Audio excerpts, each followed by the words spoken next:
Woman, a very good afternoon.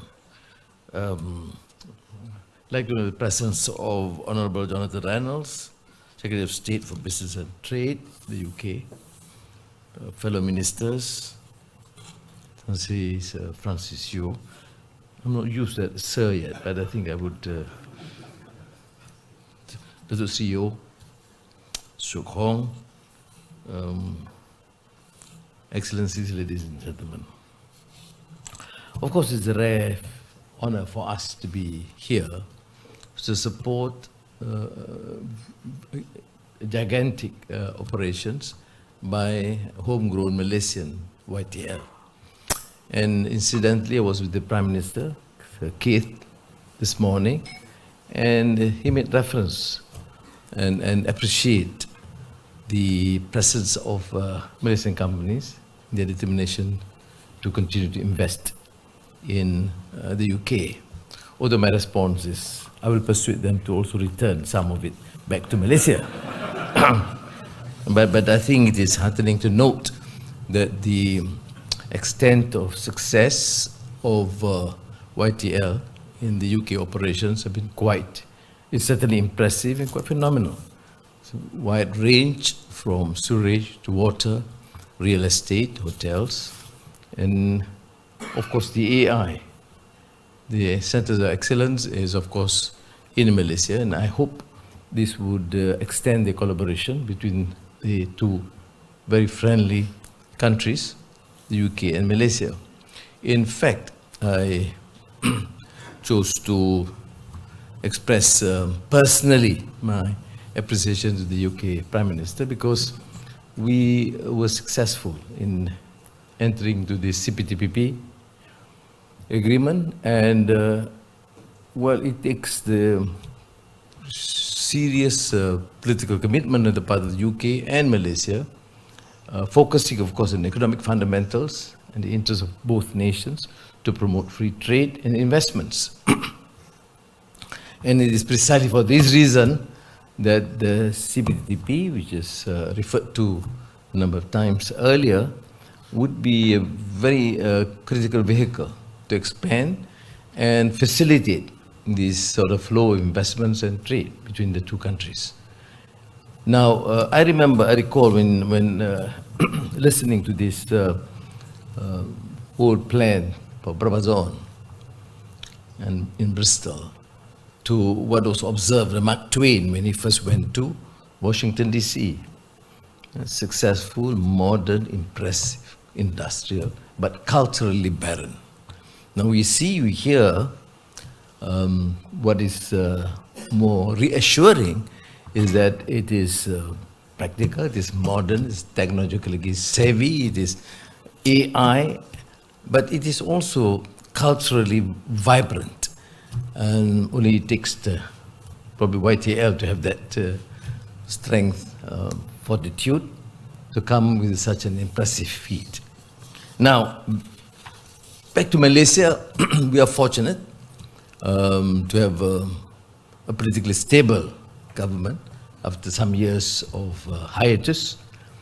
And with that, we utilize our efforts with my colleagues here.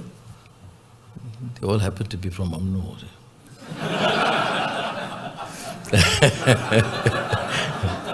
We were working together and present a very concrete set of policies, clarity of policies, which is quite critical for the investors. You know exactly what our policies, be it digital transformation or energy transition or AI or semiconductor strategy. So with that sort of clarity, but then the test will be the effective, efficient execution of these policies. I'm glad to say that we have tried our level best, and YTL is of course a very critical, significant player in Malaysia, and we want to ensure that these 2 years of relative success, and I always tell my colleagues, never feel satisfied or complacent, because a culture of contentment can be a disease, And I'm reminded of George Bernard Shaw when he said, always room for improvement. And Francis used to tell me before, in the 90s, he said, Prime Minister, at that time Deputy Prime Minister, oh, I made a mistake when he referred to me from time to time as a Prime Minister, that's why I got back and locked up. He reminded me to say that the brilliance of your eloquence is there. You don't need to quote personalities. I remember there's one guy who chose to be so critical of my way of giving speeches. That's why I used to quote more names now. But I think it is back to the thrust of our occasion here today, just to reflect our sincere appreciation to the YTL Group. Francis here and Hong, of course, holding the fort in Malaysia. And it means a lot to the government and people of Malaysia, and for the Prime Minister of the UK to then take note and express appreciation. This is something which is a source of pride to us, because in the past it's only one way. We do encourage further investments and trade and presence of the UK in Malaysia.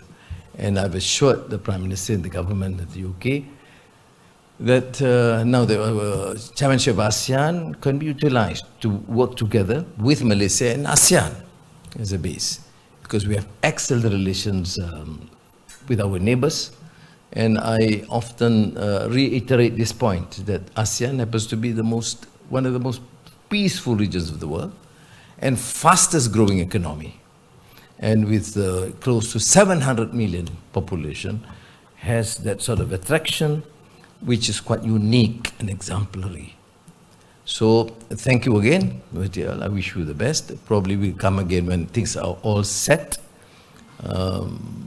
in Brabazon, and the Bristol MP is still here. Thank you very much for being present. And make sure you send an invitation when they declare open that program. And so thank you. I mean, I must, on behalf of my colleagues here, express my deep appreciation and thanks to YTL for your effort, indefatigable work, your commitment to excellence, and your care and concern for the welfare of the general workers and people. So thank you very much. Terima kasih.